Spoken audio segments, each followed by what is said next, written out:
My name is Josh Schaublin, and I'm going to be presenting risk management.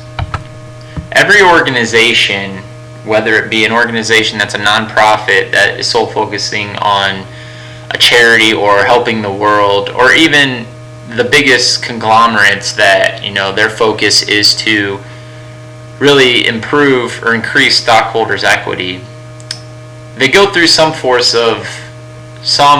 of automation through the use of IT to drive down the cost of getting to their mission. Because in the end of the day, the mission is what is critical to each organization. And as a result of this automation, there exists risks out there from many different forms. Probably the most popular form of risk would be the exposure to being hacked by an organization. Hackers have many different reasons for trying to get into organizations, whether it be to make themselves famous or just a strictly economical reasons of hacking in, getting the data of an organization, and then going out and selling it in the black market. But they use three primary methods. They'll use brute force attacks, they'll use Trojan attacks, viruses attacks, and they'll use other methods really to try to get into an organization and steal the assets that really drive the mission of every organization. And interestingly enough, not only do hackers pose major threats to organizations in the form of risk, but also the employees of an organization. At least half of all breaches within an organization occur from internal personnel, and mainly due to unauthorized system access. Because of this, companies need to be aware that risk management needs to be a top priority of theirs in order to make sure that their mission of their organization is safeguarded.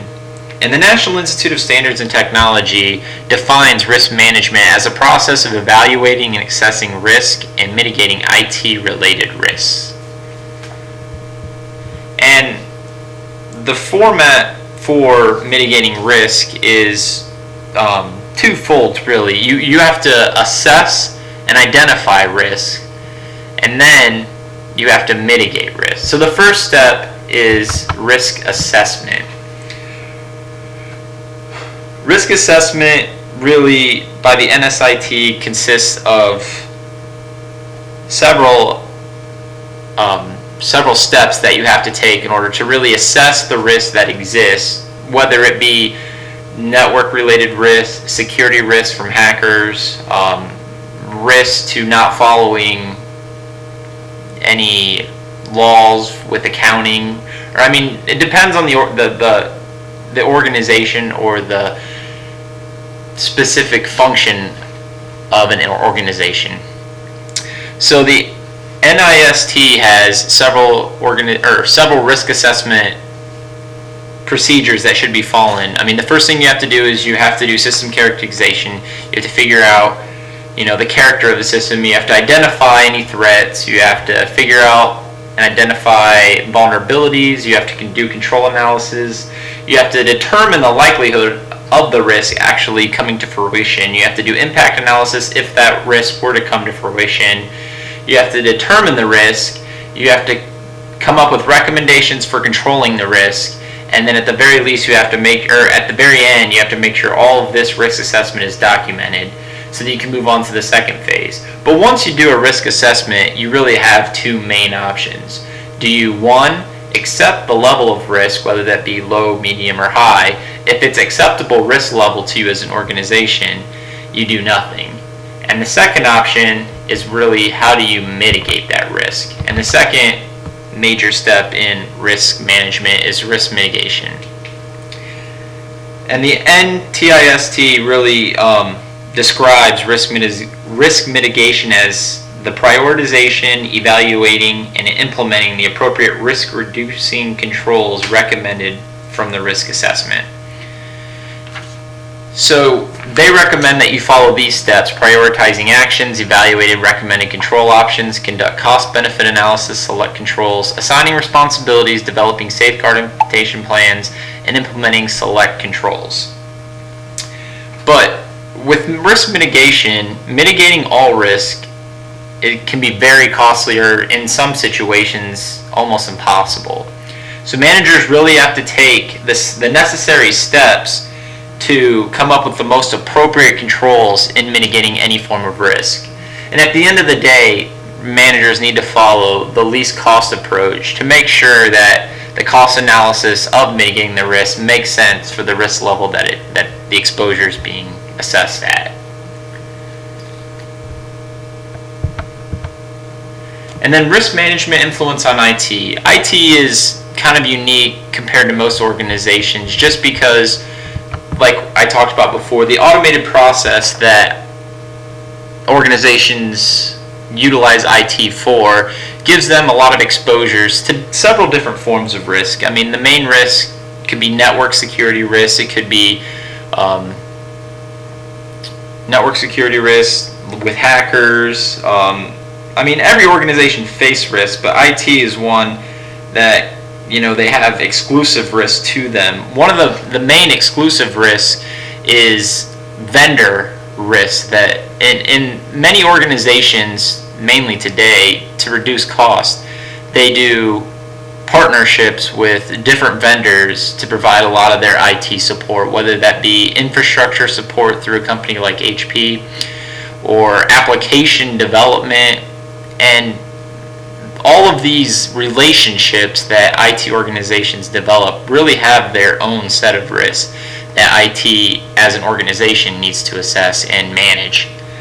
And through the years, at least in the early 1990s, you saw a lot of risk management being integrated into applications. One of the examples given is back in the early 1990s, you saw a lot of RMIS, which were risk management information systems development, and specifically around which, you know, health insurance companies used and auto companies used to automate their process of managing risk.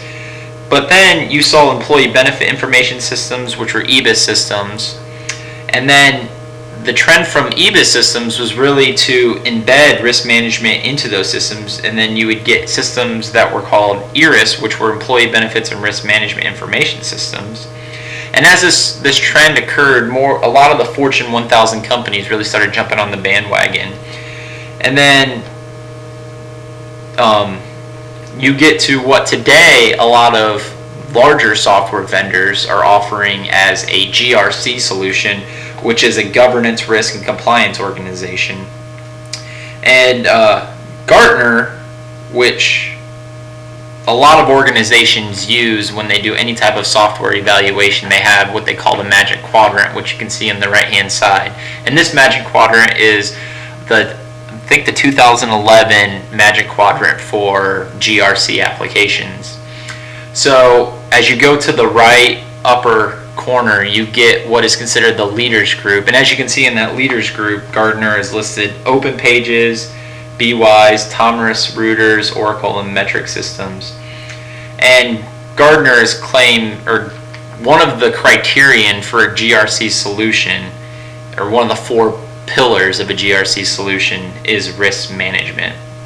Furthermore, not only do they have dependent systems like a GRC solution, but also IT organizations have moved into more of embedding risk management in all processes. So one of this is the SDLC, which is a software development lifecycle. IT managers need to be aware that as any application moves through that SDLC, whether it be the initiation phase or the development phase or the implementation phase or the sunset phase, every one of those phases has its associate risk for that application, and the proper risk management needs to occur at every phase in order to mitigate risk that, you know, develop through the life cycle of a software. And being that IT has faced such constraint and is one of the bigger players in risk management within any organization, a lot of risk management responsibility falls on the CIO of any organization. But most day-to-day activities from organization or from a risk management although it falls on the CIO, is mostly done between ISSOs, which are IT security program managers and computer soft security officers. These are the real individuals that manage the risk day in and day out for most organizations. And as you can see, these are the main software vendors that Gartner put as their leaders division. So these are the main software vendors that an organization would look through if they were to put in a GRC solution.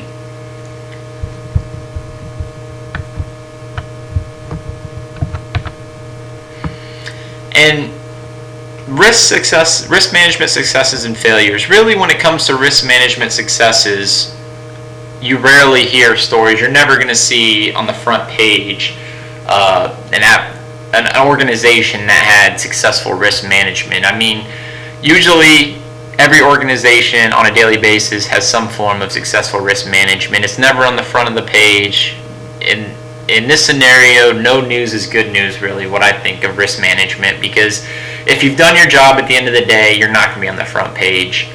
You're not going to have news articles written about you. I mean, that's just the nature of the beast with risk management. But on the other hand, when it comes to failures, the opposite holds true. Really, that's when you're going to see front page news stories. A great example is this was the 2008 housing bust. I mean, there was a lot of financial services organizations that risk management processes and methodologies were not the greatest. And although they weren't the greatest methodologies, it wasn't the main cause of the housing bubble. A lot of the reason for that was the culture. I mean, you can have the greatest risk management policies, procedures, and methodologies, but it really comes down to the people's roles and the individual's decision making. Because even if you have the greatest risk management policies and procedures, if your culture doesn't utilize those methodologies, in the end you're going to have situations that you could have things like the housing bubble that occurred. Because even if the best IT systems were in place during that crisis, it wouldn't have stopped the housing bubble. The only thing that really could have stopped that situation was a change in culture and a change in pretty much the culture of those organizations, and utilizing the methodologies as best as they possibly could. And another infamous story is the Bank of America. They had a famous MasterNet project that failed. They lost control of their entire trust department as a result of this risk management failure. And when everything was said and done, the whole trust department IT group, which consisted of 255 people, lost their job. They had to spend 3 times the budget on the project, and Bank of America went from being the largest bank to being number 29, which is a huge negative impact. And as I see risk management going into the future, I really see the automation.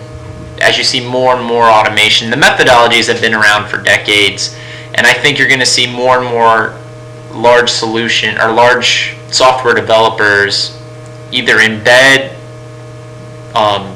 risk management into every application. I can see risk management, at least almost like reporting. Almost every application now has to have some form of reporting capabilities. I see going into the future, every application that's either developed in-house or developed third-party is going to have some form of risk management capabilities. And as time has shown, the government's only going to get more and more restrictive on how they try to control a lot of organizations, and with that you're going to see risk management play a bigger part in both an organization as a whole and an IT organization.